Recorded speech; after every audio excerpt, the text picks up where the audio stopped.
I'm David Cameo, and we are Squawking Dead, a podcast pulverizing episodes of the Walking Dead universe. Sometimes we give you news, sometimes we make you laugh, but most times we go deep. And today we have the second episode of the second season of The Walking Dead World Beyond to cover. A little bit of housekeeping before I continue. One very important thing if you are watching live right now. In just 2 hours, we will be recording a conversation with Bailey Gavlik, who played Annie on Fear the Walking Dead's 5th season. We have not seen her for a whole season, but we will get to know Annie, maybe even Annie. We'll get to know Annie and Bailey in the next couple hours. So won't you join us? You can do that by heading over to ko-fi.com/squawkingdead, following us, and then also either tipping us to get 30 days of supporter-backed content, of which the ability to attend the interview recording is one of those things, which we'll be doing in just 2 hours again. Or you can join a membership tier for as little as $1 a month. Now, just so you know, I didn't know that this would happen, but when I reduced the lowest tier membership from $3 to $1, PayPal still takes half of that money away. So, it's not about the money. It never was. It's really a means to know when we're doing cool things like recording an episode or dropping the unedited recordings or maybe having an interview and attending the audience and asking a question and seeing the whole thing unfurl live and getting the behind the scenes with someone like Bailey Gavlik or Jenna Elfman or Mo Collins. So if you follow us at ko-fi.com/squawkingdead, you'll at least know when to jump in on anything. Or if you really like us, join that lowest tier membership and have the party keep going. Second bit of housekeeping. Hello, our Spooky Squawktober cosplay contest submissions are almost done. You have until midnight Monday, Pacific US time, so this whole weekend to submit your cosplay. No, don't overthink it. You're TW family, you love cosplay, or you don't love cosplay, but you want to try it out. DM Cosmom09, first check out the link in the description. It illustrates the Instagram rules and prizes you're going to win for, one of which, the first prize is a signed copy by Jeffrey Dean Morgan, Negan Lives. So that's cool. And a $25 gift card to Michael's, or if you're an international person, we will figure that out. Second prize is an illustration by Walker Wynn, a TWD World Beyond poster. And both winners, first and second prize, will get one item of their choice from our merch store, Squawking Dead's merch store. Yay! So, without further ado, let's absorb that. And hey, while you watch this premiere, which you will in just a second, if you tip us or buy us a coffee during this premiere, your support will show in this episode forever. But if you're in the replay, just hit us up in the comments and let us know how we can help you watch earlier or on time, or not. Hey, it's your show. Remember to like this video. Remember to comment on it later, and remember to share it. See you in the chat.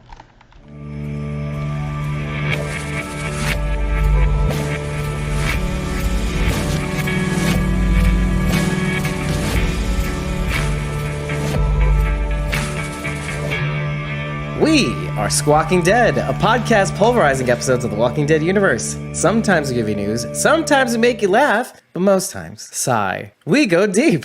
I'm your host, David Cameo, and I'm joined by Cosmomom09, Rachel Burt, and Survivors tier member, Jasmine. Woo! Good to have you on, Jasmine.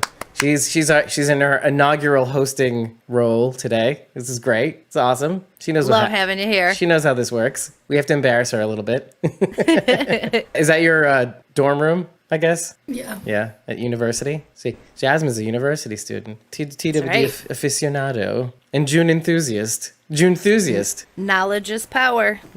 Just so everybody knows, our Spooky Squawktober cosplay contest is still ongoing. You can still send your submissions till the end of this. Well, you have one more week to send these submissions. Obviously, we're recording on a Sunday. You may not even hear this until like Thursday, Friday. So you'll have the weekend to submit your submissions. I don't know what to tell you. If you don't do it now, you'll never do it. You'll never learn. So get it in. Yeah, get it in there. You have the chance at winning a Negan Lives comic signed by the man himself, Jeffrey Dean Morgan, as well as a $25 gift cards to Michael's. As much as most of us have a distaste for the Fear the Walking Dead subreddit, one of the admins, Connected VG, who happens to be a pretty cool person, is actually in the hospital sick with COVID. And I wanted to kind of send my well wishes and speedy recoveries. I always tries to give the members a space to kind of figure things out for themselves. And I kind of respect that, you know, even though the subreddit kind of sucks a little bit because it's kind of dominated by bad people. I don't know, like by mean people. You're not kidding. That's just truth. You know, I'm trying to find a nice word to say that. And I actually dropped a note this morning because he'd been getting a lot of shit about this one particular banning of someone who keeps trying to create new accounts to come back. And so he explained that to me in private. Well, should I have said this in public? I have no idea. But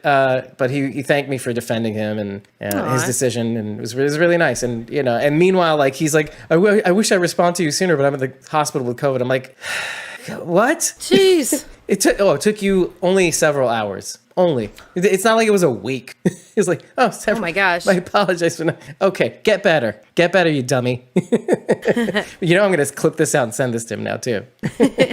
So he actually also said it was really cool that we built a community around this podcast. And I like that he noticed that we try. That's what we're trying to do here. Because that's the philosophy. Like, we are Squawking Dead and all that stuff. So let's turn the embarrassment over to Jasmine. I just want to see how you're doing. How are you adjusting to uni life? How has everything been going on over there? And if you have any news. I don't have any news. Nothing to share with the crowd? I'm putting you on the spot and everything. On the spot here. Exactly. That's the whole point. You know why I do this, right? There's a lot going on up here. If I break you down now, you'll open up later. See? Guys, there's a reason why I embarrass you so much. Rachel, how's school going? Great. It's going great. She's using one-word answers. See, she's smart. She knows what's coming. That's right. You want more? You got to ask more. I'm going to make a note. I'm going to make a note of that. Use one-word answers. Yeah, exactly. If you want more, head over to Cosmo.com/Cosmo09. You could go up there if you want, but you're not going to be updated on my school progress. I couldn't even tell you the last time I was on my coffee account. Meanwhile, I always promote it. It's like in every episode. Yeah, I know. I don't know why. My mistake. It has your socials there. That's a reason. Yeah. Reasons. Yeah. Sharon couldn't make it to this recording. I actually uploaded a video from her that I heavily edited because I love her too much. She tried. Right. We rely on you to make us look good, Dave. Yeah, exactly. Make sure you do. I endeavor. I definitely like this episode a lot more than I did the first one. One of the things we always talk about is the connective tissue. If somebody hadn't done this, then this wouldn't have happened and this wouldn't happen. And Leo actually touches on that when he's talking to Lila. And he says, if you hadn't committed your indiscretions, talking about her, talking about Hope being so smart, then my daughters would be dead. So even he's recognizing that things happen, and if they don't happen, then other things can't happen, if you follow what I'm saying. So let's talk about how you guys felt about this episode, because, you know, first episode, there's a lot of bones flying all over the place. It was kind of like quite a few. It's like a bloodbath or bone bath. So let's start with Jasmine. Actually, tell us how you felt about the last episode compared to this episode, and where you think the improvements were, or how you felt about this. Yeah, I really did not like the last episode. I thought this one was a lot better. I think there's just more going on in this episode that made sense. It was easier to follow. If that makes sense. Well, what was the thing absolutely. What was the thing that was difficult to follow in the first episode? See, I'm going to push you now. I didn't like the thing where Hope's dreaming but not dreaming at the same time. But also, I didn't really remember a lot of season 1, so when they were trying to fill us in on what's happened since season 1, I was like, oh, I forgot that happened. Yeah. So that didn't help. And so what made this episode more clear or more clear cut? Or is that, if that's even accurate to say? Or what did you like about it more than the first? I like that we got to like actually look around like campus colony and stuff. It all kind of was more. It's funny that you said campus colony instead of the research facility. That's what I meant. Because Yeah. it felt kind of like campus colony in a way, or It did. yeah, yeah. It's not an accident. So like peeling back the curtain Nothing ever is. of the Civic Republic, basically, right? Yeah. What do you think? What do you think, Rachel? Yeah, I'm gonna agree with Jasmine right off the bat. I was glad that this was a more straightforward episode where there wasn't a lot that we had to like figure out. You know, is this real? Is this not real? I'm not opposed to those episodes, but it was just really jarring for a first episode to throw something like that in there. Using this dream, not a dream sequence in a season premiere was too soon. It was just too soon. It was too confusing. It wasn't clear what was happening. So I for that reason, I definitely liked this episode a lot more. You knew exactly what was going on. And also, like Jasmine said, I think it's really cool that we got to see more of the inside of the RF. I'm going to start using these The lingo. The lingo that the kids use. The CR's RF. Exactly. So Lila was very eager to give Hope a tour, right? Oh, like come look at everything we're doing. But I wonder what part of everything she's showing Hope. Is she showing Hope the dark side, or is she showing Hope what's gonna hook her and want to get her involved? And what happens when Hope sees the rest of the research facility? Well, yeah. So okay, obviously there's the soft sell involved, right? One of the things we said about the first episode was it was like they were just kind of. I mean, it was a slow start. It was kind of a slow burn. It was almost intentional. They kind of like they were easing you in, and it was very dark too. Everything was very, very dark and shrouded in mystery and also confusing. And there's like a lack of forthcomingness. There's a lack of information. It's as if they were starving you of information. You're like, hey, this is the season premiere. Hey, you're supposed to tell us everything. Hey, you're supposed to beat us over the head. And what is this? Open all these doors for us. Yeah, exactly. And what is this episode? Do you realize what they're doing to you? They're doing to you the same thing they're doing to Hope right now. They're giving you the soft sell. They're easing you in. They're showing you all the flash in the pan thing. They're like, oh, there's running water. There's light. There's showers, right? A bathroom with 4 walls. Yeah, exactly, right? Okay, so you following what I'm saying? The first episode was intentional, for sure. Well, everything they do is intentional. So, I mean, I can have my beefs, I can have bones to pick, but at the end of the day, they know what the hell they're doing, and I shouldn't even question it. I mean, we're all entitled to opinions, but they're right. Whatever they do, they're right. You know, mea culpa. Yeah. I threw a lot of shade in the first episode. Yeah. I did. Sharon is like, I just hate this episode. Gross. I'm like waiting for her to say something right now. I still stand by my statement. Shut the fuck. Like whatever. But yeah, I mean, the first episode was kind of like it's like short-term loss, long-term gain. Like you watch the second episode, you're like, oh, they're busting open the doors a little bit for me. And maybe it's just like you said about what they're trying to show Hope, just the right doors. Now this is what gets me. I feel like we need to talk about this next because you are onto something that I was thinking of as well, and that's the leaving of stuff in the bathroom and not cleaning it up, the earrings. Oh yeah. Now listen, my wife. The earrings. Is not one to be clean or like to not leave things everywhere. She does. But if you're trying to ease your potential stepdaughter, I don't know how to, is it stepdaughter, right? Yeah. Yeah. You kind of want to make sure your bases are covered. You kind of, and she seems like a person who's very mindful. I say seems. Lila? You mean Lila? Yeah. She seems like, okay. Excuse me. I'm just trying to imitate you from that one clip. Eugene. But right, she comes off as very mindful and kind and try not to step on toes. But then, like, of course, if you're that mindful, clean up the bathroom, dummy. I think it was intentional. Exactly. I do. Even to the point where she's trying to apologize. Oh, if I hadn't said something, I'm sorry. Yeah. My deceptive nature. I was caught. That was all bullshit too. That whole conversation was bullshit. So she's covering her bases right now because one of these days Leo's going to find out that she was in on all of this from the beginning, that she didn't just happen to offer up the wrong piece of information. No, she was in on it. So now she's going to have plausible deniability down the road. So when Kublai is like, no, she knew the whole time, Leo. She was in on it. She can be like, no, I told you. I I told you everything. And so, yeah, she's just setting the stage for her own denial later. I'll get to the question of Leo in a second, but I kind of want to drill down a little bit further on this point. Is Lila in too deep? And by that, what I mean is, do any of us feel like there's a part of her that is struggling with this ruse? What do you think, Jasmine? I'm not sure. Do you think she Fair has answer. real? Yeah, that is fair. Do you think her feelings for Leo are real?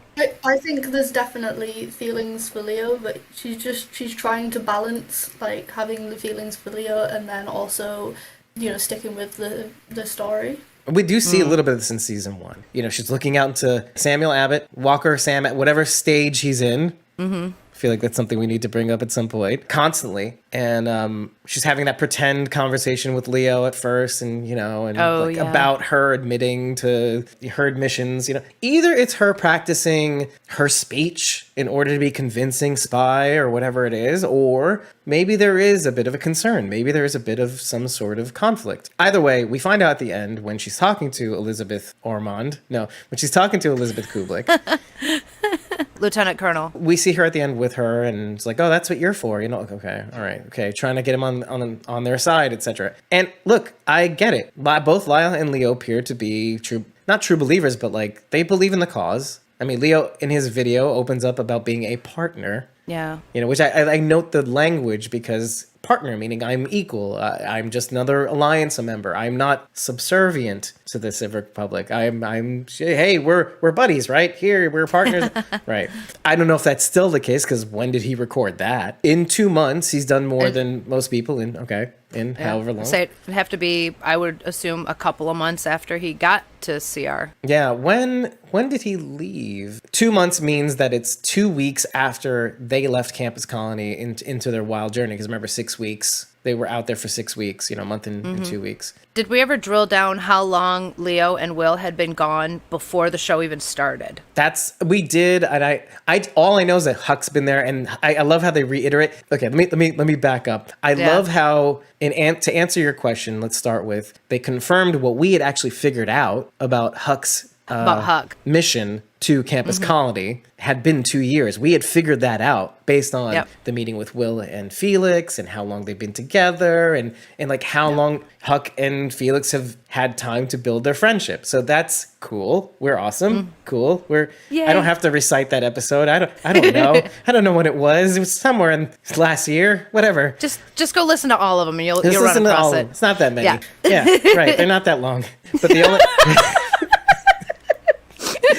I will say the last episode edited down was an hour and 20. Not that much. It's not that bad. was awesome. Yeah. That was awesome. So then we get to the part when Leo had disappeared. And I figured it wasn't that too long after. It seems like maybe it was 2 months prior to them leaving Campus Colony. Let's just say that. Let's just say that... when the show starts, Leo has been gone for about 2 months. About 2 months. Let's just say that. Yeah. I'm comfortable with that. I'm comfortable with that too. Jasmine, you want to fight us on this, or we're sharing it in the chat? I feel like it's longer than that. Okay. Elaborate. So I feel like they wouldn't go after him after just 2 months of being gone. Not even after receiving the communications that they did saying he was in trouble. Yeah, but he has to get established before he's gonna be able to start thinking about ways of communicating and stuff. I don't feel like on day one he'll start communicating with them. Or comfortable, right? Because you get to that comfort level. You think you can. Oh, they're cool. I was thinking more along the lines of a year. Mm-hmm. Okay, I think that's fair, actually. In the first episode, doesn't Felix mention how long Leo and Will have been gone? I don't know why I keep landing on 4 months for some reason. I don't know where that comes. I don't know if I dreamt it or. Well, we can break even and go, hey, audience, if you have a clue, because we're gonna probably not look at the episodes in the first. We're probably not going to look at the pilot and look it up. So, hey, audience, if you happen to know, let us know in the comments. So, thank you. We settled that. Because again, timelines. I don't like to get. We could spend all day on timelines. That's an all-day conversation. This show has done a pretty good job of laying out timelines in a relatively good fashion compared to the other shows. I think, especially Fear the Walking Dead. I agree. Where are we? When are we? Where are we? The world just blew up and everything seems to be okay, although maybe not so much. I say all this because I wonder too. I wonder if Lila Belshaw is struggling. I wonder where she's at mentally. I also wonder if Leo hasn't already started piecing the puzzle together, clearing his head. Not as much to visit Elizabeth Kublek as it was to clear his head. Right? Because I think when he does visit Kublek, he makes it a point to play a kind of game of mind chess. He's like, here's what I know. And the extent of your manipulation is as follows. He kind of throws in her face, like, to let you know how Felix and Iris are arriving. Oh, like you did my security detail? Then he says, oh, like you did with manipulating Huck thousands of miles to come over to this place? Oh, and how about that mole? That mole being your daughter. At the end of this all, she says something very interesting to me, and that's she's more valuable than 1 million soldiers. But more important to her than 1 million. Right. Yeah. And so that actually caught my eye. What we said in the last episode and what we experienced last year was, okay, yes, as much as Elizabeth Kublek is a human being who does feel remorse over the loss of lives by way of her crying on the map when it comes down to the massacres at Campus Colony, which is the only thing we knew at the time. 10,000 people was enough. But then we found out it's basically 100,000 people plus. Anyway, when she says she's more valuable to me than 1 million soldiers, that struck me because I feel like that is not unimportant. As a true believer, even though she has feelings, she believes in the cause. She's a true believer. We got to do bad to do good, as Huck says, but like she also says, we are the light of the world, and then sends Barca to a re-education camp, just beforehand. I wonder if that is going to be put to the test because Leo makes a concerted effort to say in this episode that everything I do for my family, essentially.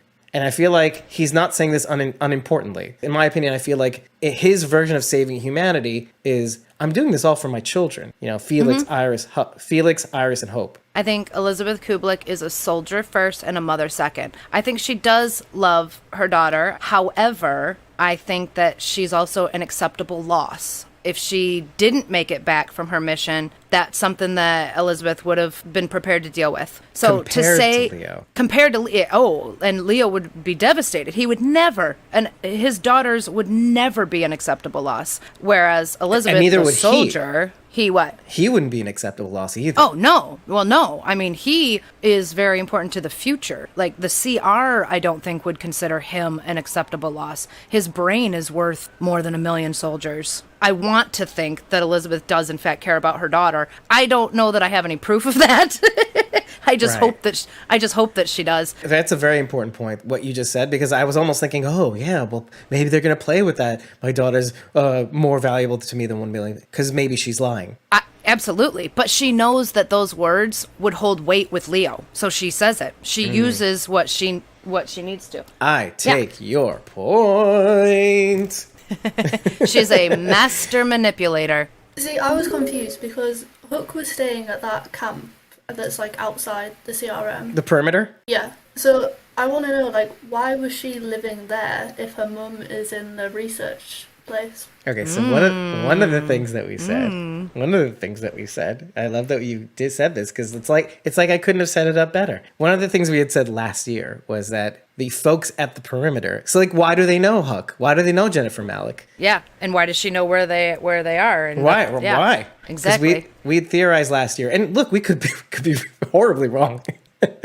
But I have a feeling because of New York, Huck's deployment to Middletown, New York, Garnett Medical Center, where things started to go bad, showing the backstory of her saving all those people, killing all her brothers in the process, and doing this, killing her brothers in the process to save these people, the people that she had saved are the folks of the perimeter. Now, I don't know if this is the thing that Kublek says to Malik, to Jennifer Malik, that thing that you did 2 years ago that made me need to deploy you out here on this mission to make up for what you did. I don't know if that's the same thing, but I do get the feeling that the people of the perimeter are the people she goes, hey, Mom, you're an attaché for the UK military. Can you help with these people and bring them to safety? And then that is how they establish the perimeter, as an excuse to go, oh, you're protecting this research facility. You're good for that. That's what you're good for. And because of her love for her daughter, or for the importance they're trying to give these people, that's how they're able to survive this perimeter clan or colony, let's say. It is still strange to me that the CRM allows them such freedoms. That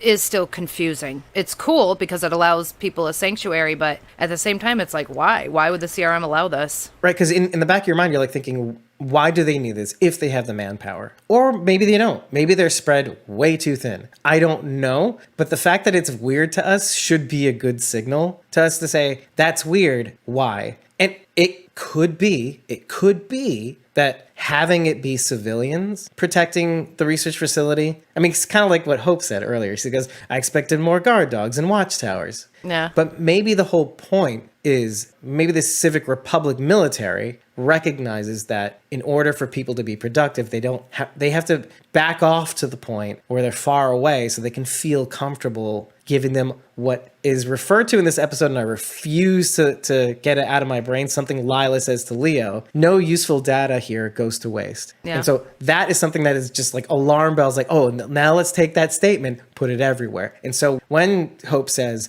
guard dogs, watchtowers, where are they? Okay, so the perimeter is exemplary of that. It's like, okay, let's have civilians protect this place. Let's make it so that they feel comfortable doing the research without a helmet head looking over their shoulder. Feel safe instead of be safe, right? Or whatever it is. And maybe they are safe. Maybe they're protecting it from using flybys and all that stuff. That's fine. As long as they're far away, they can be productive. Feel comfortable. Maybe make mistakes that they can pick up, like transmissions to campus colony, right? So I think I missed something along the way here somewhere. The perimeter community is protecting the research facility? Question mark? Yeah. Where was that said? Where was that said? So I missed that. That's why they're called the perimeter. They are basically protecting this. Where was that said though? In the first episode. In the first episode. I missed that. Who said it? When was it said? I think it was Indira who said that, I believe. That their whole reason for existing is to protect the. Now, see, when I heard them call the perimeter, I just assumed, like, to me that meant they're like on the outskirts of everything, away from the CR. I completely missed someone saying that they protect the research facility. I don't remember that being said. I don't think it was said explicitly that it protected the research facility, but what I do know is that they were very close to it. I mean, basically very close to figuring out where Leo was until Huck and Felix had that conflict at the retirement home, which again, they mentioned again, so they kind of catch you up a little bit. And we know they're close to the research facility because Iris walked there in the middle of the night and killed that soldier, right? That's how we know they're close enough? Because she walked. Right. All I know is that, okay, like the perimeters is kind of like a buffer or like a neutral zone. It allows the civilians to protect at least the first stage of security towards wherever they are, really. And listen, it's not leaps and bounds assumptions to assume that the perimeter is the outside, perimeter being the word, right. of what they're protecting is probably most likely the research facility. So they seem pretty close, I think. I don't know. I could be wrong. Maybe I'm wrong, but it feels like that's what it is. That makes more sense to me, why the perimeter has these freedoms, why they are sort of left alone. They're like, okay, well, if you take care of this, we'll leave you alone. Right. I guess that just wasn't, I obviously totally missed it, or it wasn't very clear. It wasn't clearly stated that that's their reason for being there. I think it was stated that there is we protect this, not the research facility per se, but we protect this area. She didn't say exactly what it was, with good reason, right? Because what if she did say it and they wanted to go attack it or whatever it is? I don't know. Yeah. But she said we protect this area, and the CR gives us food and supplies and stuff like that. I assumed it would be like if their property. If you're first, right, exactly, whatever it is, it's their property. But I'm making the assumption that it's the research facility. But I say this because that makes complete sense. If any strangers wander into this perimeter area, they're like, this is just a colony. This is not really a security thing or whatever. This seems normal, And so, and maybe they are protecting something for whom we don't know, because you're not supposed to know what the Civic Republic is. You're not supposed to know what the military looks like. Helmet heads, executioners, not supposed to know what they look like. So it's smart. It's a good smokescreen. If that's the case, though, why don't they have like an active communication stream between the two places or something? Good question. Like a radio, they could radio if there's people. Hey, we got an attack coming in. Heads up. Yeah, good point. Yeah. That's a very good question, but the answer is actually very simple. It's because if they had a two-way communication system. Let's say they come in, they speak to them in person, go away. Whoever takes over the perimeter has a means to contact the CR, and you are not to contact the CR. Not even to period. warn them about an attack. They would easily be destroyed if someone wanted to get past. Yeah, I say this because I think the perimeter knows. They sign like a what do you call it? The terms and conditions sheet. It's like, you know what you are. You are the first line of defense, meaning if you go down, you're expendable. But you're going down means we have a heads up, just by way of either gunfire, explosions, whatever it is.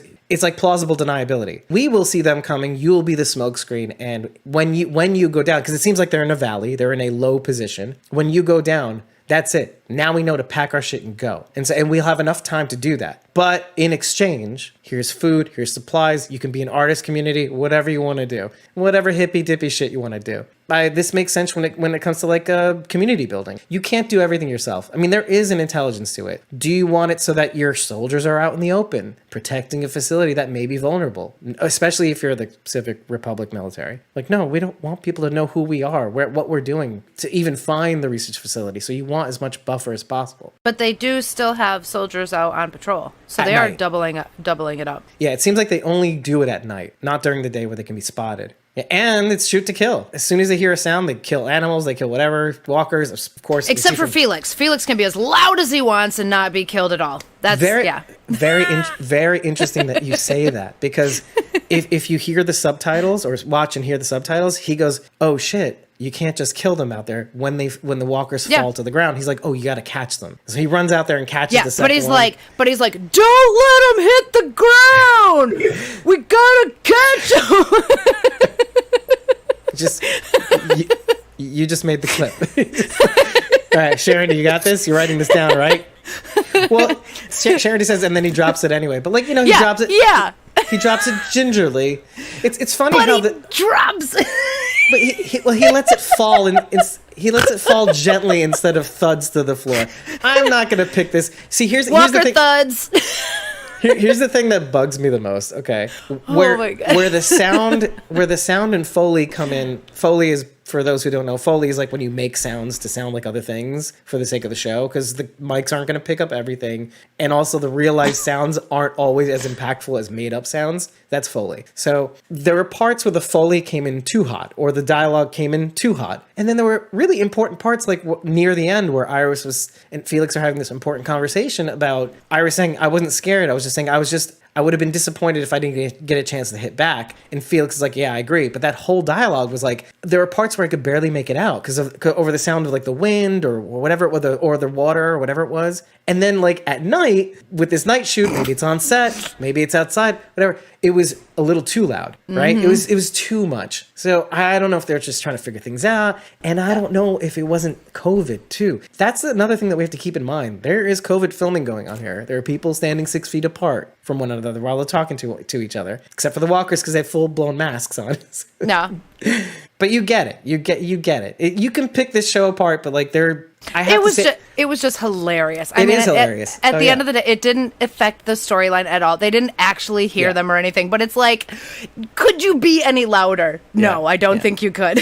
Leaves crunching and just bad. And I felt like I had to say this and bring up the COVID filming because they're working really hard to give us something to chew on, and without spending too much more time on this, help me connect the dots between the sound level and COVID restrictions, because that happens in a computer at a desk, not around other people. Yes, no, we have to have the Foley, yes, the sound effects, yes, that happens in a studio, right? But the actual sound has to be like lav mics, and you have to get the boom mics just right, and then you have to get them at a certain distance, and but adjusting levels, that happens one-on-one with you and a computer, yes?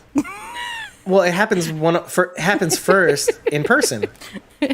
And you have to get the right levels too. If you're too hot, you get too much background noise. If they're too low, you don't get the dialogue you need, and you have to blow it up, and it sounds terrible. So everything has to be just right. You have to use the right equipment. You have to get close when you need to get close. You have to get far away when you need to get far away. And when they were doing the filming on the ridge, they were very far away, so it was picking up a lot of noise and stuff like that. Maybe it was a windy day, so the lav mics picked up a lot of wind that didn't need to pick up. So they're doing their best. They're doing their best, I think. And we noted this like in the bonus episodes too of The Walking Dead, how like some dialogue had to be replaced in ADR in the studio. Oh, and yeah. It sounded fake. I mean, when that one I showed you about Jerry and Carol, that one conversation, You gotta do you what heard you gotta that do. again, right? Yeah, gotta do what you gotta do. And maybe they should have done a little bit more of that. But maybe Yeah. they also didn't have time too, because I feel like they jumped right on filming as soon as COVID Okay, filming time- was allowed. Yeah. Time restrictions make more sense to me than COVID restrictions. Yeah, no. Time plus COVID equals, Yeah. well, some things aren't going to be airtight. Yeah. Yeah, Yeah. I think. I put it to you, has Leo figured out that this is all a doing of the Civic Republic? Oh, poor Leo. He thinks he has it figured out, but he has no, like, he knows this much about a puzzle this big. So I just feel bad for him. And he walks into Elizabeth's office all smug, like, oh yeah, I'm gonna put this bitch in her place. And then she's like, you're excused now. Oh my God. I loved it. I shouldn't have, Yeah. but I did. Something I said in the last episode, how these episodes are going to prove that Iris knows what she's doing, or at least demonstrate that Iris knows what she's doing as far as physical prowess, as far as crossbow handling or whatever. Now, it could be all magical thinking, but the show's going to keep reiterating, oh, Iris knows what she's doing, Iris knows what she's doing. Okay, and then you just kind of, at some point, you're going to have to accept it. At some point, you're just going to have to go, okay, all right, I don't believe it, but this is what you want to show, you know. Iris. And they do show it a lot in this episode. I'll tell you how they do it. Obviously, with the crossbow with Felix, that's low hanging fruit, right? You're like looking at Felix and what we're doing a William Tell on this Walker kill here. Fine. Again, low hanging fruit. I don't want to dwell on that one. But the one scene that actually got me to think a little bit more about it was not near the end, but it was kind of like near the middle, where both Will and she are putting down walkers near the pond, where they're having the second discussion about basically her convincing Will, at least, that it was the CR that did the whole thing. And Will goes, I would be lying if I didn't think, even after they were trying to kill me, that, okay, maybe they did do it, right? But, and again, we have to go over this one point, is that even us watching it are still in disbelief that they did this. And then, so of course, it makes sense transferring that over to Felix and Will. It would be even harder to believe, because they're an alliance member. Why would they do that? Doesn't make sense to me. But we know the truth. We saw them do it. You know, it's easy That's for fine, us but why does Iris know? because she's super intelligent. I mean, there are things like we dropped in the last episode about Verity. Because her dreams told her. Yeah, but we acknowledge that You acknowledge. No, but we acknowledged last year that Iris is just as intelligent as Hope. You know, without them, the other, they're. Oh, you yeah, know, yeah. They're a team. yeah, exactly, and a team of intelligence. So it's easy to kind of make the connection that, okay, she's working things out in her brain in the background, putting the pieces of the puzzle of her dream, but her dream means this doesn't seem right. Will dropping the hint that a column took down Omaha and Campus Colony, they knew exactly where to go, where to travel, decimating everything in sight, doesn't make sense. Which is why in her dream she's pulling down the Walker mask. Oh, it's the CRM. She's putting the pieces together in a way that other people can't. And so that's why that happens. After this conversation with Will about her thoughts, Will agreeing with her, Felix eventually copping on, and also being angry, and also going along with Iris. And also, I think, is a good time to actually mention that remember what Felix was all about. And this is why it's harder to convince Felix. Felix in the very beginning was like, okay, girls, it's time to turn back. It's time to be conforming. I'm the security detail at Campus Colony. Let's go back now. Okay, maybe I'll take the boys to Omaha while Huck and the girls continue. Sounds like a great plan, right, Jennifer? And then look at where we're at now. Felix is following Iris now. That's another tick in the prowess corner for Iris. He's like, maybe she's seeing something that I don't. Maybe she's feeling something or has a plan that I don't know about. And maybe Felix knows Iris longer. Felix knows that she's very smart too. Maybe not genius level smart. I don't know. But also you have to remember in the pilot, what was Iris doing? She was taking all the courses she needed to be that smart person that she wanted to be the hope of the world instead of drawing. She was out there making connections, being the star student, not like Hope, who had childhood trauma, even though she was just as smart. Anyways, we go back to this moment here, and just as that scene ends, both she and Will are taking down walkers pretty proficiently. Again, we're dropping these little breadcrumbs that kind of like we would kind of like, oh, don't they all know how to kill walkers? No, did you see the first episode? Or was it the second episode? I can't remember which. Yeah, I think it was the second episode. It's what you get. Mm-hmm. So it's good to show people, like, I know how you feel about a thing. but just look at the thing, and eventually they're going to keep going. They're going to keep trying to convince you that Iris knows what she's doing, even though you may still not believe it, but you just have to recognize it. I get it, people. I wrote in my notes, I don't like Iris. That goes in my notes every week. Ugh, Iris. Ugh. I am in the same camp as you, but I'm also no. But you know what, that feeling that you get when you're like, oh, they're pulling the wool over my eyes. They want me to hate Iris. They want me to not like her risk taking, what she's doing. But at some point they're gonna do something that says, oh, maybe she knows what she's doing. Maybe something's happening here. Maybe she's ahead of the game on what's going on here. You know they're gonna do it, guys. They just did it to you in the last episode. I'm trying to warn you. I think they're trying to get me to like Iris, and the more they try to get me to like her, I don't. No, my thing is they're not trying to get you to like her. I'm trying to tell you, they're purposely trying to get you to not like her. They saw since season 1. Was that? Since season 1. Yes. Right. Well, Yeah. not since season. Okay, this is. I've never liked willing to admit this Iris right now. I don't think that's what they were doing in season. I think season 1 they thought, oh, she seems great, doesn't she? It was like, no, she's like not great.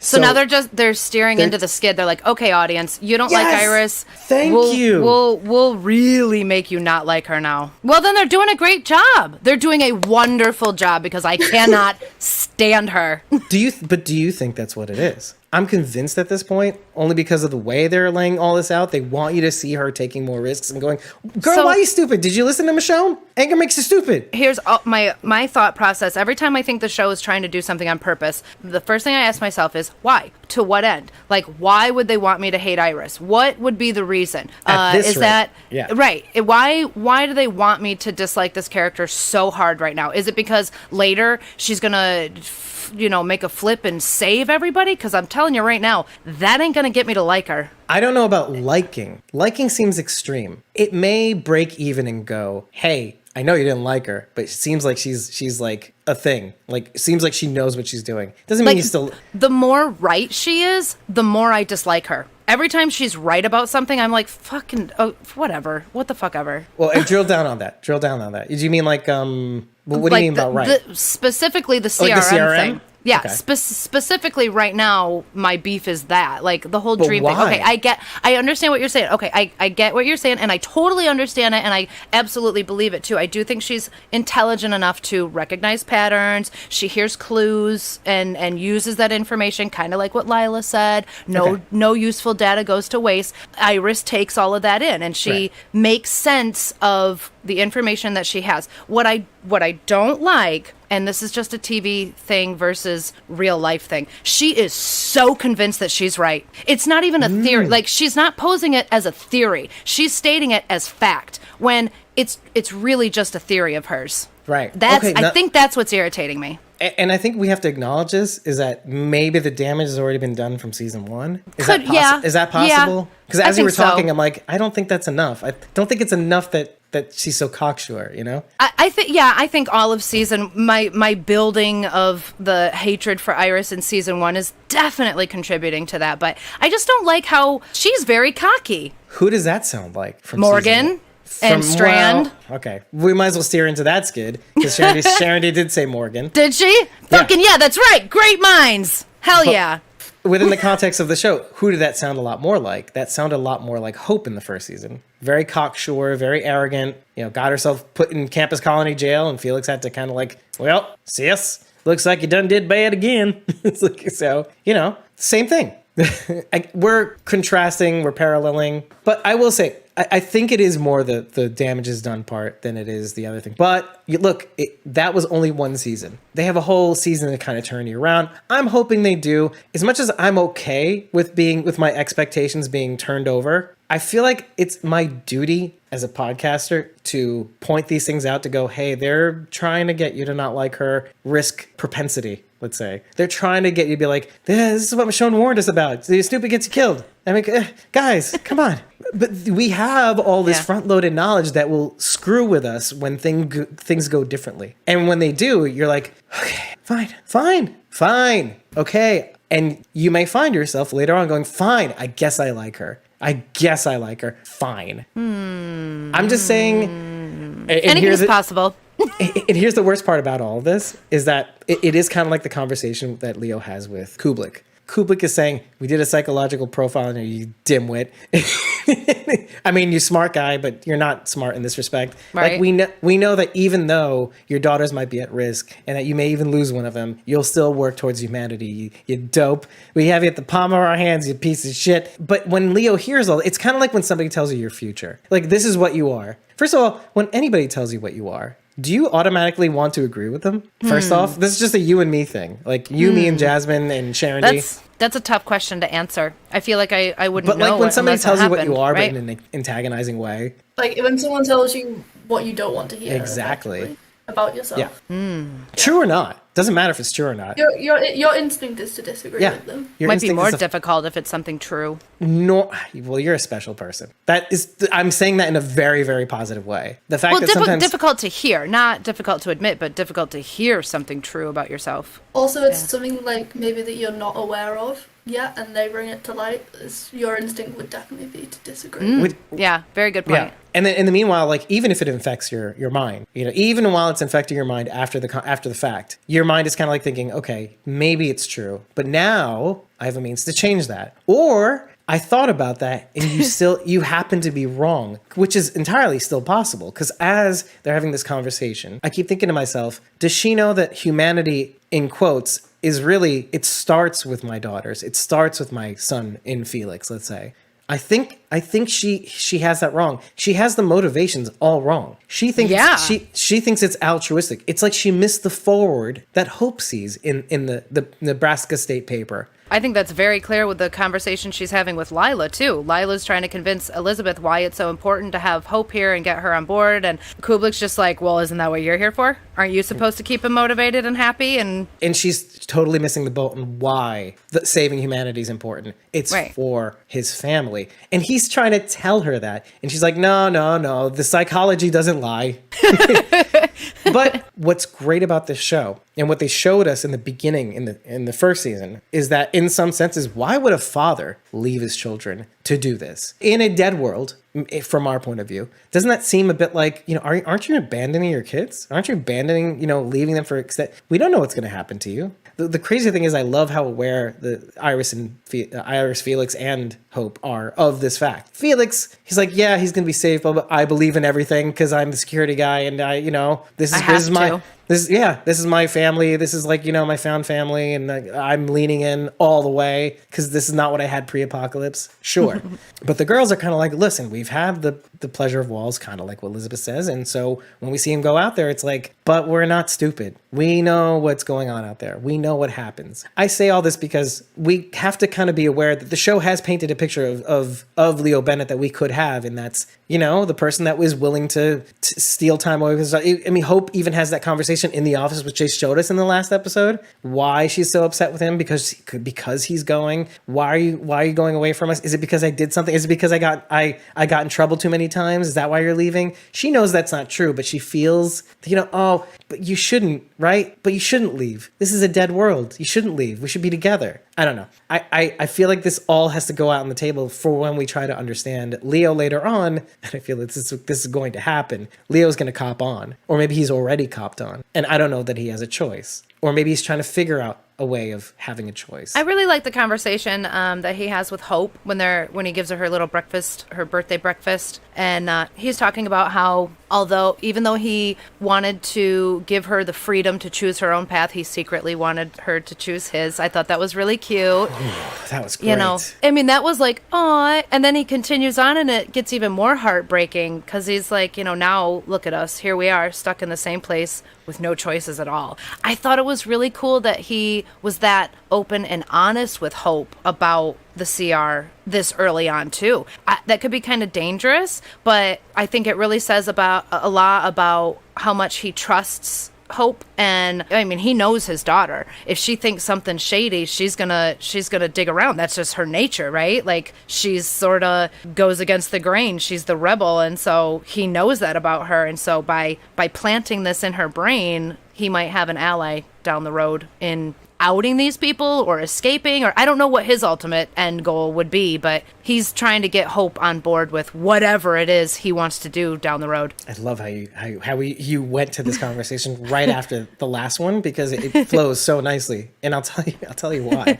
You're hitting on something that's very important that they bring up in this episode in contrast. Let's go to that point and we'll come back to this conversation. The point that Lila is trying to make when she's giving this toy to Hope. And this is brought about, I think, in the last episode as well. So Leo is trying to forge the path so that you can forge it for other people down the line. It's like there's no you. So all we are is a means for the future generations to also have the means for the future generations, for all the future generations to have all the future. So, it's not about sacrificing for the next generation. It's a constant string of sacrifices, constant, never ending. We have heard this before. One of the biggest observations that we made, even before the show came on, is when we were analyzing the trailer. Oh, they're all about the future. So how do you tell a kid that your present means nothing, right? This was Campus Colony. Wait, why is this important? Because we've been singing their praises like in the latter half of the first season. Because as soon as they went out there, we're like, things kind of were great in Campus Colony. There's freedom of choice a little bit. There is a philosophy that binds people, like working towards the future, not really having a present. But I can forgive that if there's a modicum of choice. Because the conversation with Leo and Hope is, yeah, you had a choice. I gave you a wide berth to choose, hopefully coming to work with me. But whatever it was, I was going to support it.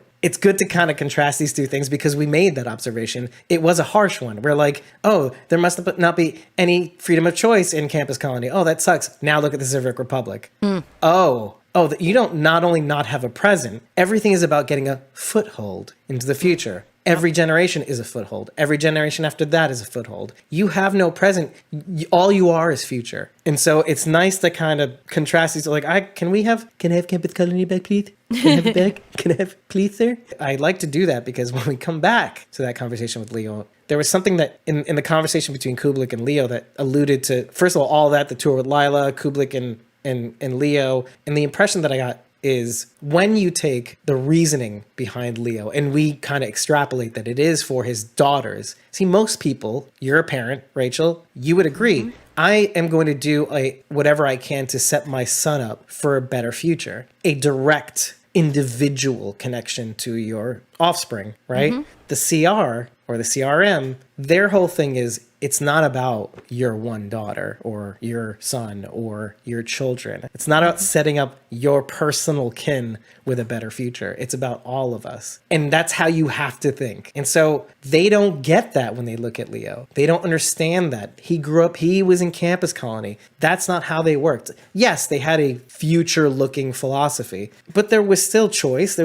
We still want to give the best to our individual, our personal offspring, because they believe that if we give them the best future, then they will give their kids the best future like normal people. But CR is trying to undo that and say, oh, collective. It's about the collective. You just inherited 200,000 sons and daughters or whatever. You know what I mean? And grandfathers and uncles. And it's important to note that because, of course, she doesn't understand Leo's motivations. Or at least as she's refusing to get that through her thick skull. It's been 10 years later. Of course, after a while, you're thinking, why doesn't everybody think this way? Why doesn't everybody think this way? Why haven't we rewritten everybody's brains? It makes sense that a soldier and a military personnel would have that thought process because it's been drilled into them and ingrained in their training and everything. It's sad that it does seem like Leo's the only one motivated by his family. Well, at least he's the only one we're seeing that is motivated by his personal family, which, okay, yes, what he's doing is for the larger human family and the future of that, but what motivates him is going to be his kids. So it's kind of stupid of the military to try and take that from him when clearly that's what's going to keep him motivated. Or at least short-sighted. For the future's sake, I would be playing into Leo's wants. Like, okay, here you go, doctor. Whatever keeps you working. Whatever keeps you happy and working. Okay. That's interesting. Sometimes I take the contrarian nature that I have and kind of say, oh, wait, let's play devil's advocate here. It makes sense what you're saying, only in as much as if you are the CR or the CRM, because this is who operates in the shadows, right? would you trust what people say rather than the data that you pick up? Right? Because people lie. And more than anything, Okay. they lie to themselves, right? So when Leo is saying, I do this for my family, this is my humanity, she can go, that's not what the psychological profile says. Sorry. We'll know if Leo digs his heels in and stops working, right? Then we'll know if the psyche value was correct or not. And then we stack up the importance of Leo against his daughters, right? Yeah. And he could be on the chopping block. I would like She'd be to. I would like to see that. I would like to see Leo quit working until Felix and Iris arrive. Quit working. I wouldn't. I don't Well, trust them. That's what he's saying. Is going to happen scared. though. So he should stick to his guns and do it. I like Joe Holt. I want him to be on the show. I do maybe too, he'll but it'd be maybe he'll be like interesting- Samuel Abbott. But it would be interesting to see how important Leo is. And, How important is he? And maybe what you're saying, okay, I'm like, we're springboarding off springboarding because as much as it would break my heart, and I'm expressing this, I'm allowed to, what it highlights even further the things that I've been saying about we make these sacrifices not for the greater good, which is what the CR is. We got to do bad to do good. It's about the greater good, the bigger picture, the greater good. But for Leo, his sacrifice is personal. If he were to stop working, it would be to say, daughters, look at this. This is what's happening. This is what's going on. You don't need them. They're a stepping stone for you. You can do better. Hope you can survive out there. Maybe with a couple people, fine, whatever. Maybe with a walker killing Iris. And Will. And you're like, fuck this shit. Damn it, Dave. Stop making me think like him. Stop making me like I'm not trying to make you like Iris. I'm just saying to recognize certain things. Anyway, but you can do this. With her fucking and I do this for Triceratops you. horn. And then but it might also be a means for Lila to even wake up a bit. Because I'm not saying that Lila isn't a true believer. I think she is. Oh, yeah. Hope sees the agree. CRM tattoo, and she knows like, oh, that's suspicious. Mm-hmm. Has Leo not seen this in his tryst? She drank the Kool-Aid. She drank the Kool-Aid. She ate the rhubarb pie. She had the ice cream. She's like Fakeney in the Commonwealth. Yep. She's really military, right? It would be really sad to see Leo go, but I think I understand where you're going. If he does this, if he sticks to his guns and says, "Look, I'm not working anymore until Felix and Iris are here safe," and they end up killing him, that's going to be a huge eye opener for Hope. Like, oh, these are the people I'm dealing with. And then his sacrifice would be to spark Hope's journey or revenge. But it's funny. It's like, but there was an accident at the lab. Yeah. I bring that up because now we're going to get to talk about, I do these things. So we're going to talk about something else. The way the first two episodes start out are very interesting. You start off in the first episode in the dark. It's dark, it's murky, it's outside, it's, it's dark. It's nature. This is how the world works. It's gross. Start off in this episode, light, power, shower. It's weird to her. She's opening up the faucet. She's like, running water. What? Bathroom, 4 walls. Okay, it's very different. I feel like when Leo brings up, so what happened to you out there? Like, what, are you okay? What can you tell me about what happened? She does that, there's that like silent flashback to the events of season, which Were you ever loved. in real danger? Yeah, were you ever in real danger, right? And then it shows the dangers that she was in, even to the point where people were holding her up at gunpoint. Yeah, not just Right? walkers, but people. Yeah.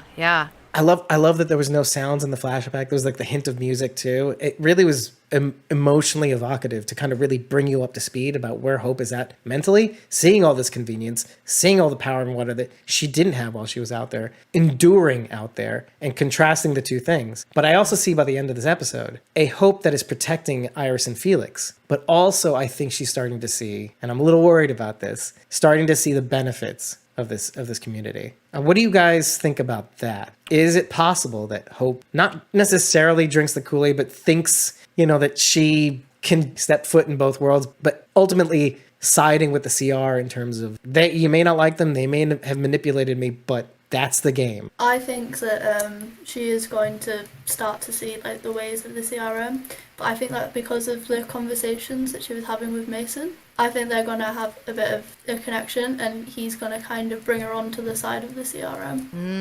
The CRM or the CR? Well, the CR. Okay. Here's the thing. The CRM, they're not wrong. How they're doing it is, but their overall message, their goal is not wrong. They are trying to eradicate the walkers and build a real future. Now, they're going about it like assholes, but they're not wrong. So I could see Hope believing in that, but then trying to change the methods in which they enforce all of this. Damage from the inside.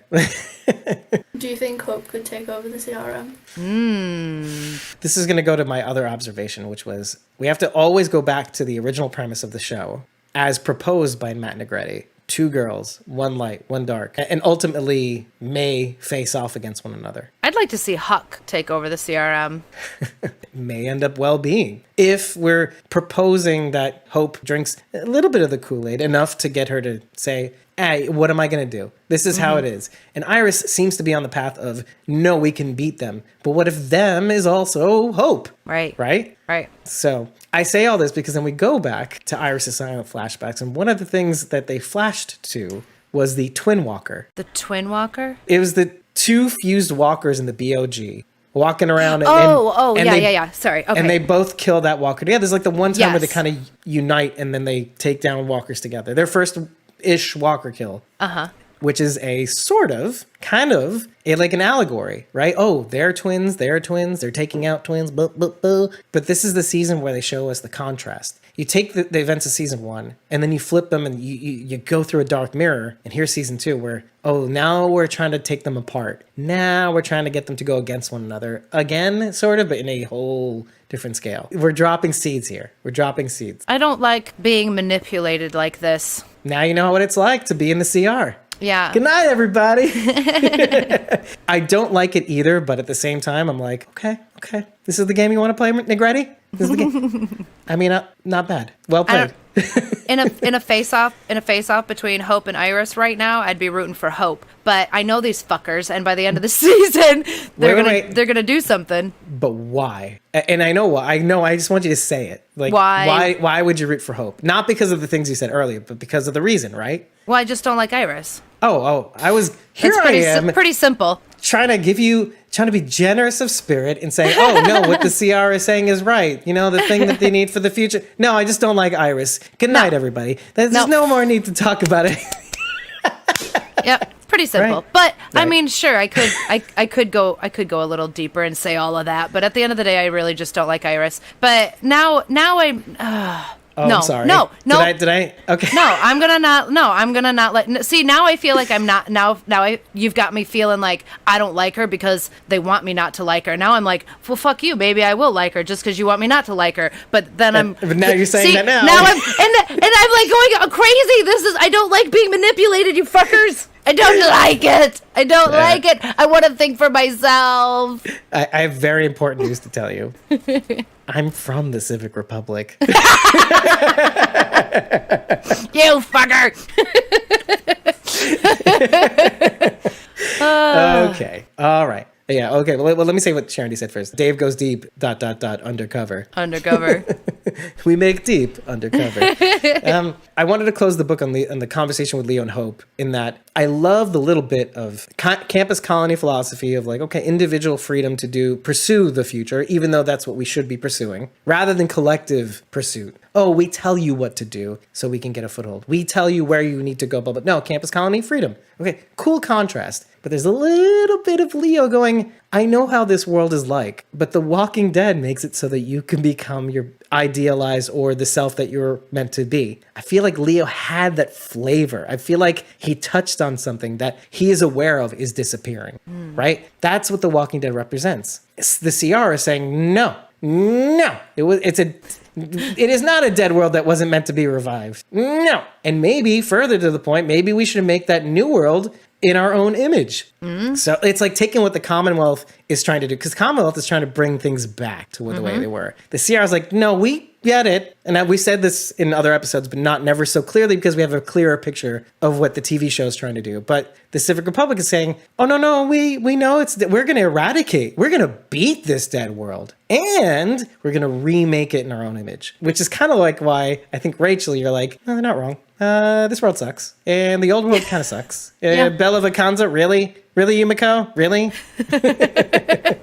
Pages stuck together? Who had that book prior?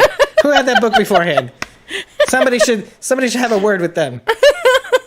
Disgusting. Oh my god. Anyway. Ew. Get new books. Watch it. Watch our Walking Dead coverage. Okay, anyway. I just needed to get that out there because I thought that he touched on a nerve that I was like, oh, let's watch Leo. Does he embrace the Walking Dead? Like the Walking Dead philosophy. I like it. I love it. To that point of the Foothold. What we are all trying to do. First of all, you need to do your thing, Rachel. You need to do your thing. Do you want to know what your thing is? My thing. What's my thing? Who is Dennis played by?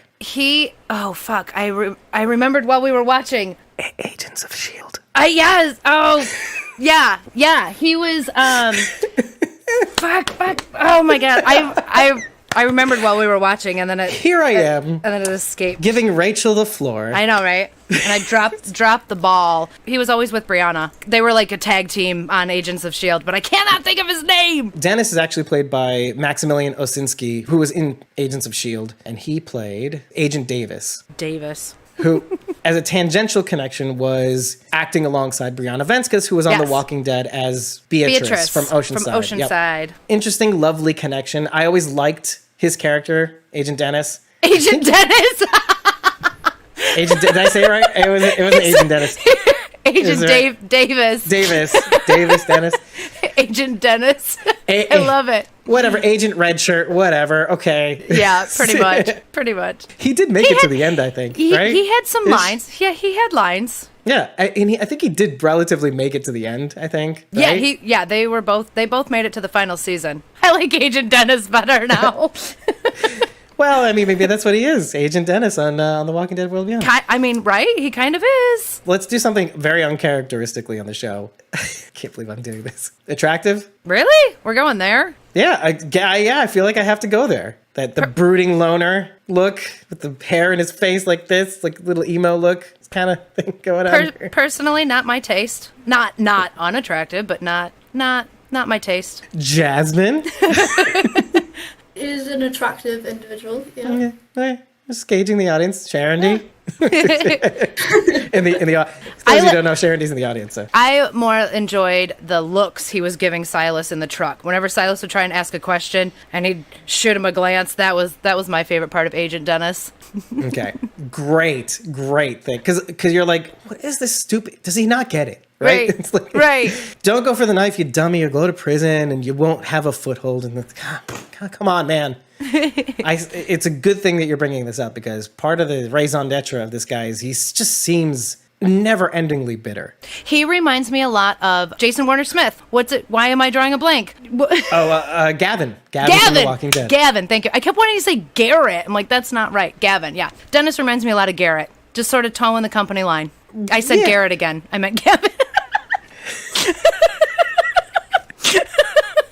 Garrett, Gavin, Dennis. Stuck on Garrett, yeah. Dennis, Davis. Right? Jefferson, Jackson. Yeah. Anyway. That's who he reminded me of. No, that's good that you say this because you find out at the end why it might be that he's brooding and just constantly pissed off and annoyed and whatnot. And it seems to be, and the kids allude to this as well. I say kids, they're probably in their 20s or whatever. I don't know. I think they're supposed to be like teens, but the actors are probably in that. Agreed. Yeah. Just like Baby Milton. Anyway, whatever. Yeah. He's like 40. He's 40 playing it. What you guys said was a 25-year-old. I just looked it up. He's actually 52. I'm kidding. I'm kidding. But Rachel, I don't like being manipulated. Did you see my subtle wink? I did. Oh, the look on your face was priceless, though. Guys, come on. 52. Man. I would have fallen for it too. I know that makeup is everything. I couldn't keep it up. I felt bad that I had manipulated you after our conversation. I mean, as someone who's a purveyor of truth. Well, it doesn't apply to me. That's the CR's way. Anyway. Yeah, Sharon D explains why Dennis is bitter. It's because he hasn't gotten any sweet hucking. Sweet hucking. Sweet hucking. Huck yeah. Maybe, right? Because the photo that he has in the visor is of them hugging. It seems to be they're in post-military uniforms again. She was a Marine. Maybe there was our cadet uniform. I don't know. The kids even mentioned this. Like something about a secret girl, like a mystery girl. That Silas has a secret girl. Just like And the Dennis. research is- right, Yeah. right. Well, and then now we have to go to the song that's played in the car. In the beginning, when we find out at the end, right? This is an Allman Brothers band. And I like how the kid in the facility goes, no turned unstoned. So that kind of fits with the Allman Brothers band. I like there's a little tiny thread connection to the song itself. So whatever. And they're in New York and hippy dippy country, so whatever. So the song is called Trouble No More. So maybe Jennifer Malick was trouble for Dennis. And it seems like maybe, because Silas, the way Silas puts it to Dennis, he's like, this seems like punishment, Dennis. And then the surprising thing of Dennis going, dipshit, you're wrong. This is us getting a foothold. And he's like, is it? And then he just kind of walks away. Because in a sense, Silas, is he wrong, right? Like, is Dennis lying to him? It's like, oh, is this what you're supposed to say to new recruits? Or do you really believe this? Yeah. And we're left not really knowing what it is that Dennis believes. I did a bit of maths, and I did some estimates, and even if they were killing like hundreds of walkers a week, it would take them a very, very, very long time. Because of the population? Because of the population size and everything. So my maths suggested that if they wanted to clear it in 10 years, they'd have to be killing at least 33,000 walkers per week. Oh my gosh. And then you divide that by 7 facilities. That's across 6 facilities. It makes me think that it is more of a way of just like giving people something to do rather than actually having like a long-term benefit. Making people feel useful, right? Which links you to what? To the conversation that Lila has with Hope. There are so many people out there that can't do what you do, that sit in waiting for you to do the thing. It's linked so nicely to what the conversation between Dennis and Silas. Like, we're just trying to do a thing. We're just trying to be part of something bigger. He also let Silas know that these other kids volunteered to be there. Like they asked to be there. If we believe Dennis, they chose to be there. And I think it's Webb that has aspirations of being a soldier, a guard at that facility. I mean, meager aspirations, but there you are. Like, they volunteered. They want to rise up in ranks. You know? Yeah, it's like a stepping stone. Yeah. And like a tiny stepping stone. Like, they're happy to get whatever they can do to bring about this future. So how does this make you feel? That's all I care about after hearing all this. Because yes, we do get a little bit insight into the philosophy.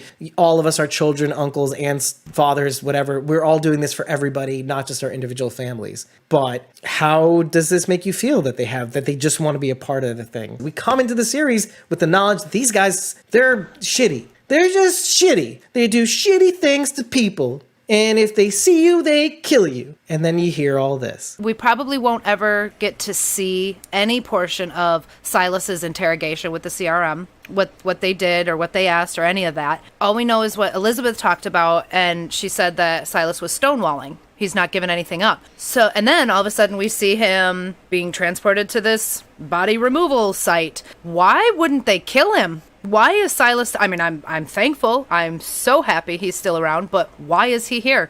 Okay, so this brings me back to the Commonwealth. Do you remember what we had said about the reprocessing facility? Which I'm admitting, we were most likely wrong. We were wrong. I thought there were a bunch of actors and they're trying to get intel, like, honey, it's been 9 months, that whole thing. Right? Yeah. The interrogation you believe room there where is reprocessing now. Because, I mean, it makes sense now. After we've seen what we've seen, we're like, oh, they need to, because the ferals and really the state of the world that we weren't even aware of, right? Yeah. And so they're trying to turn them into doughy pieces of compliant shit, right? So Yeah. why I say all this funny shit is because, okay, if he's not stonewalling, well, okay, these kids volunteered to do a job, but maybe a simultaneous job is to have these. No useful data goes to waste. So Is just wasted. like Whatever. yeah, just like Lila is dropping nuggets to Kubelik. Just by way of Dennis, these kids could just as easily go, hey, we're kids too. Let's talk about our things. What I love about that simultaneous conversation, which let's agree, is that possible? Like, maybe they can get intel indirectly from these kids. What kind of intel could they have? Okay, let's throw the scenario out there. Oh, we're having conversations with Silas. Oh. Dennis goes, hey, Webb, what did you guys talk about today? Oh, Silas was just telling me about blah, blah, blah. Oh, that sounds interesting. Let me report that. Information from Silas specifically, nothing to do with the job they're doing. Oh, no. Okay. It's a No, good, yeah. soft way of getting intel, right? Yes, yeah. Put Silas with a group of kids that make him feel comfortable. He opens up. Yes, totally on board. Yes. Okay. Yes. So then we go to Silas in the beginning of the episode, checking his bandaged wound. And at the Reminding end of the us. reminding himself of why he's out here. And the audience that Elton and Percy are still out there. Yeah, obviously the audience, but then Yeah. what you said had got me thinking, like, oh, that's why he's doing that. He's trying to remember why he's there. I'm a distraction so that Percy and Elton can do whatever they need to do to get further in, just like Iris to get further in, Felix. I'm the fall guy. I need to be here and I just need to shut the fuck up. And maybe we'll see Silas himself, because our psychological profile of Silas is that, he is a person who was almost valueless, needed a family, who may even find a family with these people. This is a guy that's desperate to, I see a vacuum and a need to kind of be with other people and to have this found family in light of the fact that his family rejected him in various degrees of rejection, right? Maybe except for his uncle and his grandparents, which are kind of cute. I love that. I still love that line. I keep thinking back to that scene. It's a philosophy of mine now. But anyways, besides that. So this could be a potential quagmire of conflict for Silas. Like he likes these kids, maybe. He might end up liking these kids, but at the same time he has to keep going it's like that rubber band around your wrist to remind yourself of your addiction, kind of like for smokers. Interesting thing to watch. But there's something that happens. The dead one that Dennis is delivering to the research facility. The RF, yeah. Happens to be one of these tracked walkers that have all the data collection things. You see it in the beginning and you see it at the end again. Little bookmark, right? Yeah. And it looked gross. It looked like the head looked all but like a skull almost, right? Did you see what I saw in the... The one in the back of the truck or the one in the video? Not in the video. I meant in the salvage facility. I'm going to call it the salvage. I don't know what the hell it's called. Walker disposal facility. Okay. Oh, yeah.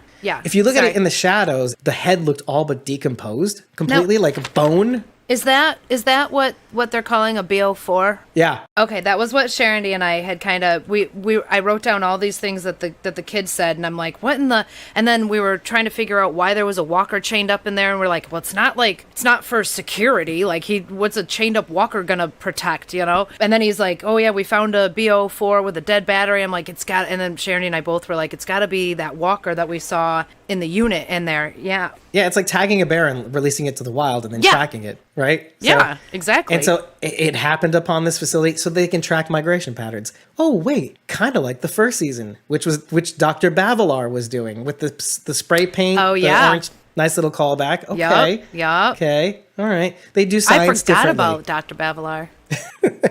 And one thing to note is put him in stage 2. That's what he said. I found a BO4 dead battery. Put him in stage 2. Put him in 2, yeah. Or sorry, he didn't say stage 2. I put stage in there because then later on he says immediately after that, just finishing up the stage 6ers. Yeah. Meaning stage 6 is like final. I think like almost dead. Yeah, like practically unusable, right? Like, or maybe stages of composition, right? Oh, yeah.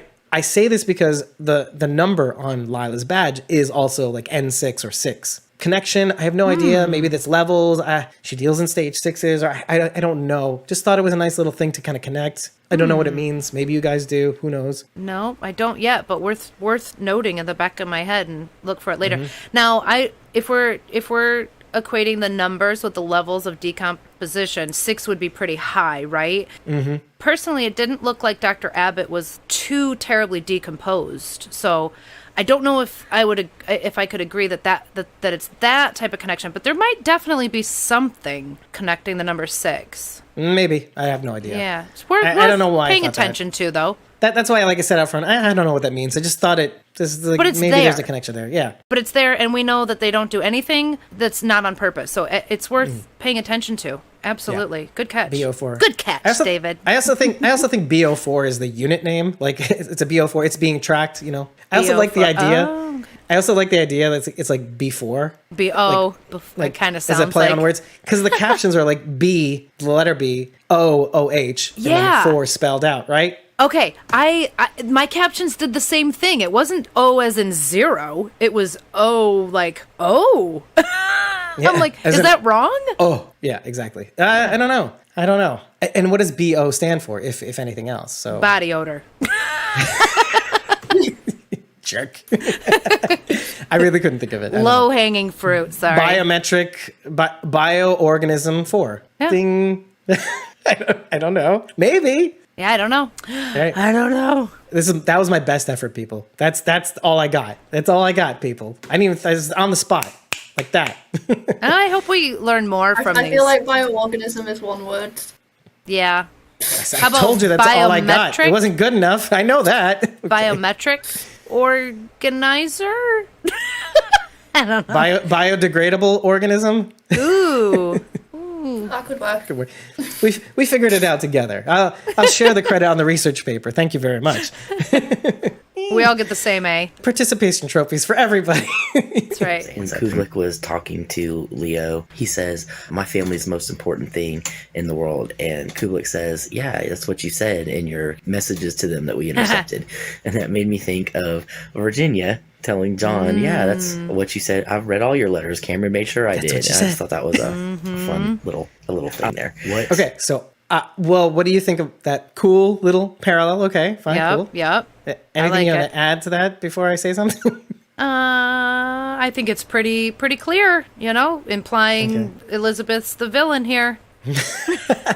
I wanted to add one more thing that occurred to me because we saw this in the first episode. Again, soft episode, kind of ramping things up, but there was a thing that Hope did. She had the book that she used, the geology book, to place all the communications in, right? Because she would cut them out and put them in the biology, to put them in a safe place, because obviously nobody reads geology books. Who in their right mind would? Okay, fine. But then I thought to myself, code books. Maybe there's code in Leo's messages that nobody is aware of. And then we keep talking about pattern recognizing and all that stuff.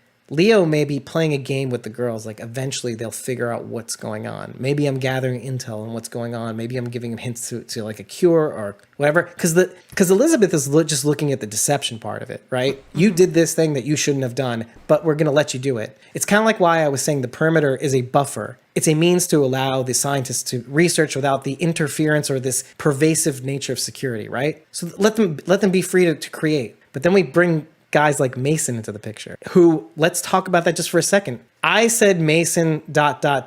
Belshaw ? Did you think that as well? Because she... Like an actual relation to Lila, or he is taking on a similar role as Lila? Because that's what I was picking up. He was sent there to distract Hope. It wouldn't be unusual for it to be like maybe her son. It absolutely could be. But I think more than that, he was sent there to distract Hope the same way Lila was sent to distract Leo. And Jasmine just said in the chat for some reason. Just said it out loud. You're here. You're right there. I didn't want to interrupt. No. Please interrupt. We're very interrupty people.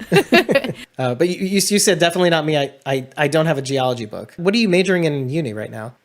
Medical science. Okay. Cool. There you go. This is how I'm figuring you out. It's like now I'm doing a psychological profile on Jasmine. So going back to the actual book and all that, and then Mason, right? Code book, fine, cool. It's possible. We'll never know. I thought we might have touched on that a little bit. Like, what does this mean? What does that mean? What is exactly what he's saying mean? Like, is it innocuous? Is he just checking up on them? I don't know. Maybe. Well, it's for another day. But Mason, yeah, because he knows who this person is. It seems like when Hope is walking out into the courtyard, it's like, oh, is that her? Is that you hear? Everybody knows who she is, yeah. And Charity will say this in just a second as well. But yeah, Mason knows who he is. But it may be that we are allowing these people to work, but we have people embedded to make sure that we know all that's going on, and we need to intercept communications. That's why what Charity's saying is kind of like, oh, it's no accident that this is a parallel. They're not letting these people be free thinkers. This isn't that kind of upstate New York people. Hippy dippy, Woodstock, whatever. Get a life. What is a B04 or a stage 6er? Yeah. I don't know, but I'm guessing that the B has to do with A and B, partially because we see Dr. Abbott at the end there, and he is the test subject A. Okay, so what she's saying directly refutes what we... TSA-402. A, right. So is that Rick is a B? Is he a dead one that they put out in the wild? Because that's what Charity's saying. She's saying Rick is dead. Let's all cancel Charity. No, but is there something to say about that? Because, I mean, it's not unusual to think that. I'm wondering if the B04 refers to the walker or the machine that's attached to the walker. I think it's the machine. Yeah. But then machine Walker, why wouldn't you call it that? Which I want to just drop this one thing. I love that Will calls walkers dum-dums. Dum-dums. Yes, I wrote that down too. I love it. I love writing down every new word for a zombie that's not zombie. And Leo calls them dead ones. Very, very clinical. I'm partial to dum-dums because my uncle calls everybody a dum-dum. And so I love my uncle. Yeah, I know. It's stupid. No, not at all. That's sweet. That's sweet. Yeah. All right, let's move on. But we're in agreement that Sharondy's wrong, right? I hope so. Because that's I hope she's wrong. I'm not going to say she's wrong, but I will say I hope Rick's not dead. Sin gives Hope the mop. It just made me also a little callback to Fear, because that's where my mind works. It made me think of Alicia and Morgan in the closet at the truck stop where Morgan gets the mop, and then later on Alicia's like, "Oh, I see you fixed the mop." Yeah. I know it doesn't mean anything, but it was just funny. Hope coming out of the building and hearing everybody talk about her kind of reminded me of Silas in season 1 when he's walking down the hallway in the school after his tape stops playing and he can hear everybody talking about him. And Hope and Silas kind of parallel each other a little bit in this episode, while Hope is learning about what they want to do to end the walkers. Silas is actually doing the physical part of ending the walkers. I just thought that was kind of cool. Anyway, that's all I got. Hope you guys have a great show. Yay. Love you. Bye. Love you. Yeah, I love you too. So I like that little parallel. But this is exactly what I was saying. But this is why Lila is in the middle, Silas is on the right, or whatever, wherever you want to put them. But they're on the Hope and Silas are on the extremes. Lila is in the middle explaining there are people out there that are just trying to do whatever to bring about the future. They need to know that they're part of the solution. So that we give them the thing to do. And which is why it seems like Dennis is out there for punishment purposes. He looks like he was a mechanic. Mechanic seems to be a valuable position. I fix things that are broken. Mm-hmm. And I don't disregard what he says. I fix things that are broken. I don't disregard that. I like that thought. Like, where are we going to see that next, right? Is Huck broken? Does she need some fixing?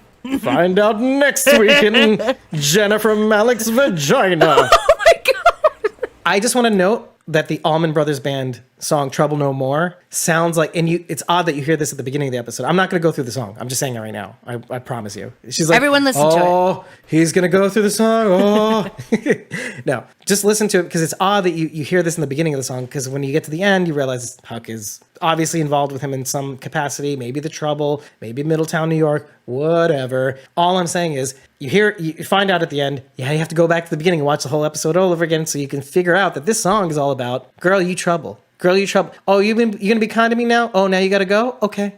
Listen to the song. Maybe he was in trouble without her, and now that she's back, his trouble is over. And it could be both, I mean, to be honest with you. Because maybe when she's around, she's troubled. Maybe it's gone, my heart is in trouble. And I think that's what the song's all about. Yeah. When you're here, you're trouble. When you're gone, it's trouble. Like, damned if you do, damned if you don't. Yep. Right? Yep. And this is something we need to touch on because I know we forgot to talk about it. Perimeter, Kublek comes in, they almost have a scare. Yeah. Iris tells whatever. I like that conversation because we get to know a little bit more about Jennifer Malick, maybe more of a connection to Middletown, New York, maybe that these people are the people she saved. But they know about her clearly. So there was a very, very quick and brief moment when Elizabeth is explaining, oh, yes, my daughter was gone for 2 years and she just came back, where Felix sort of snaps to Iris like he's making the connection that Huck is actually Elizabeth's daughter. Is that is Sharon and I kind of talked about that, and we were both on the same page that was him making that connection, and Iris was just like, yeah, I already know. Like, bitch, no, you didn't. Fucking. I thought it was more the opposite. I thought Iris is kind of looking up to Felix going, yeah, I know, because we had this conversation at Campus Con. I'm putting the Felix, catch on. But she didn't know it was Felix. Huck. Oh, she knows it was Huck. No, she didn't. No, she didn't. The whole time she knew. No, she didn't. Bullshit. Bullshit. Rach, you're gonna end up liking her no matter what. Yeah, that'll be a day. And with that, everybody, if you like what you heard, head over to ratethispodcast.com/squawkingdead and like Iris Bennett. You don't have to. No, you're gonna. You have to rate us, but you don't have to like Iris. You will eventually. You will like Iris, and if 5-star eggplant is all you need to know that you like us. And please try to rate us after every episode. It helps others know that we're worth listening to, but it's also a great way to communicate with us. Let us know everything we got wrong, especially about liking Iris. If you want to know what's going on behind the scenes, you want to know when we record so you can join in the chat. You want to download this episode unedited, head over to ko-fi.com and create an account and follow us on ko-fi.com/squawking dead. You don't have to tip us. You don't have to join a tier membership, although it might be a good idea too if it's only $1 a month to get all this stuff. Now, we say this because it's a signal to let us know that we're on to something. Yeah, $1 a month might not mean so much to you, and you could throw that easily away, but it's a signal to us that we're doing something right. And I encourage you to do so. It at least lets you in on that other half of the coin, lets you into the CR that is Squawking Dead. Okay. And with that, everybody, thank you so much for joining us. Thank you, Jasmine, for your inaugural Survivors Tier hosting. We're going to embarrass you every single episode. Many more to come, hopefully. That was really, really cool. Yay. And you, Kazuma, Rachel, thank you for joining us. Oh, yeah. I'm here. It's not as if you're like the best person in the world. My favorite person. I'm here on this. It's not as if you're like the favorite person. Everybody loves you way more than they love me. Oh, whatever. Oh my God. That is not even close to true. Thank you for listening, and we'll see you in the next one. Yep. Bye. Bye. Say bye, Jasmine.